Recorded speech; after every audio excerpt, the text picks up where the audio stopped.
అట్లాగే శ్రావణ మాసంలో బహుళపక్షంలో అష్టమి నాటి అర్ధరాత్రి వేళ కృష్ణ పరమాత్మగా పరిపూర్ణావతారంగా శ్రీమన్నారాయణుడు వచ్చాడు. జలధర దేహు నాజాను చతుర్బాహు సరసీరుహాక్షు విశాలవక్షు చారు గదా శంఖచక్ర పద్మ విలాసు కంఠ కౌస్తుభమణి కాంతిభాసు కమనీయ కటిసూత్ర కంకణ కేయూర శ్రీవత్సలాంఛనాంచిత విహారు ఉరుకుండల ప్రభాయుత కుంతలలలాటు వైఢూర్య మణిగణ వర కిరీటు బాలు పూర్ణేందురుచిజాలు భక్త లోకపాలు సుగుణాలవాలు కృపావిశాలు చూచి తిలకించి పులకించి చోద్యమంది ఉబ్బి చెలరేగి వసుదేవుడు ఉత్సహించే అంటారు పోతన గారు భాగవతం దశమస్కంధంలో. అర్ధరాత్రి వేళ శ్రీమన్నారాయణుడు కృష్ణ పరమాత్మగా ఆవిర్భవించి అజ్ఞానపు చీకట్లు తొలగించడానికి భగవద్గీతని లోకానికి అందించాడు.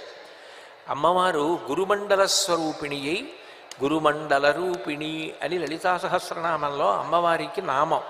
అంటే గురువులుగా ఉండేటటువంటిది అమ్మవారే. గురువులుగా ఉండి అజ్ఞానపు చీకట్లు తొలగించే దీపం అయింది.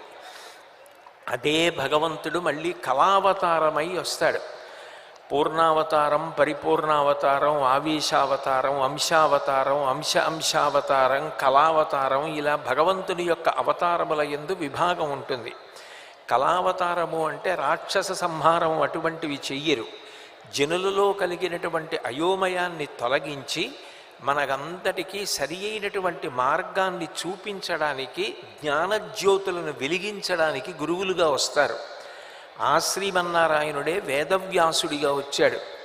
వేదవ్యాసుడిగా వచ్చి అందరూ వేదం చదువుకోలేరు, అందరూ వేదం చదువుకుని వేదము చేత ప్రతిపాదింపబడిన ధర్మ మార్గాన్ని అనుష్ఠించలేరని, అందరికీ వేదంలో ఉన్న ధర్మం తెలుసుకోవడానికి వీలుగా యథార్థముగా జరిగిన కథ ఇతిహాసము అంటారు. అటువంటి ఇతిహాసము అయిన మహాభారతాన్ని లోకానికి అందించాడు.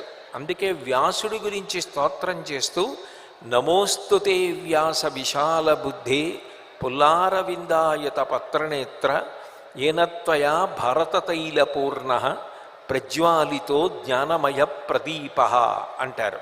వ్యాసుడు ఎప్పుడూ వెలిగేటటువంటి ఒక పెద్ద దీపం.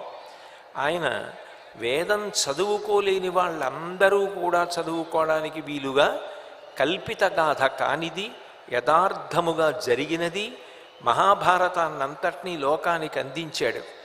ఒక రోజు అన్నప్పుడు పగలు ఉంటుంది, రాత్రి ఉంటుంది. పగటి వేళ సూర్యుడు ఉంటాడు, రాత్రి వేళ చంద్రుడు ఉంటాడు. ఒక రోజు ఎట్లా ఉంటుందో అట్లా సూర్యవంశాన్నంతటినీ వర్ణించినటువంటి వాడు మహానుభావుడు వాల్మీకి మహర్షి. చంద్రవంశాన్ని వర్ణించిన వాడు వేదవ్యాసుడు. వాల్మీకి మహర్షి వేదోపబృంహణంగా రామాయణాన్ని అందించారు.